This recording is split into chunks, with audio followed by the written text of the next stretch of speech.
go ahead and find something that's under $100 and find some stocks that's like $20 and buy 5 of them. And Mm. now I don't have any fear because now if it dips and I lose it, hey, I found the money anyway.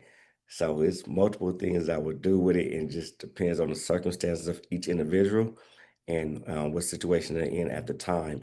And but those are advice that I would do if I find $100. Okay. Yes. All right, y'all. Chile, and I'm gonna ask all of you guys this question because I like this question. I got a $20,000 windfall. Amen. Amen. I got a Mm, $20,000 windfall. How do I divide that across the pillars? mm. That's a very good question. $20,000, and depending on where you live, you may be able to do a lot with it. Let's just take Massachusetts, because Massachusetts is an expensive state, right? So let's just take it like you're in an expensive state and you got a windfall of $20,000. So I would do something like my client is doing. So she wants to buy a two-family home, but she's like, I don't want to be house poor. She is we're looking in an area in Massachusetts called Springfield, which is about an hour and 45 minutes away from Boston. But she can get a two-family there for between 400,000 and 450, versus buying closer to the city, and a two-family is going to be 800,000 to 900,000. Mm, So she also is a first-time home buyer. You don't have to be a first-time home buyer, but she also is a first-time home buyer.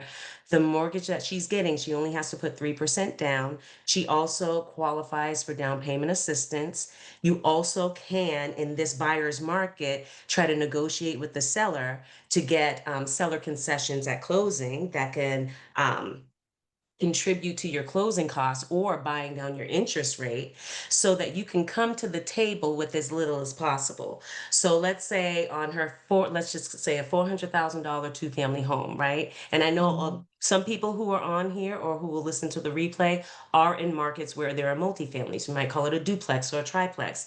You can mhm, even do this with a single family home and rent rooms and everything like that.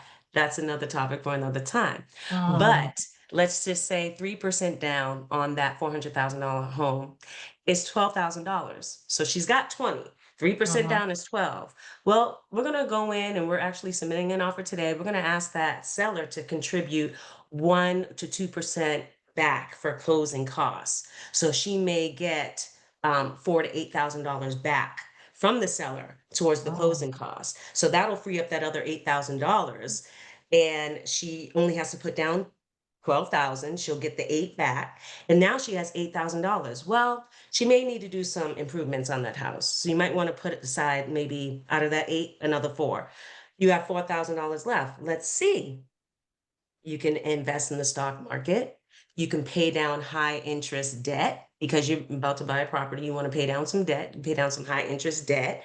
But I would do that. I would invest some money in the stock market, and or take some of it, and if you have some outstanding credit cards, we want to be as liquid as we can without a high interest. Pay down some of those credit cards. That's what I would do. I would try to do a double or triple whammy. Try to grab a property, try to pay down some high interest debt, and try to invest in the stock market. mm. Jermaine, what do you say? I got a windfall. How do I divide it across all four pillars, with you being having experience in all the four pillars? Okay, since I'm gonna try to tap in on all 4 pillars, right? Uh-huh. Let me start in the one where I'm least experienced.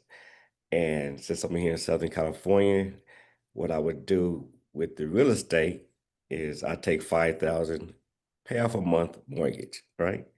Freeze it up the mortgage that way.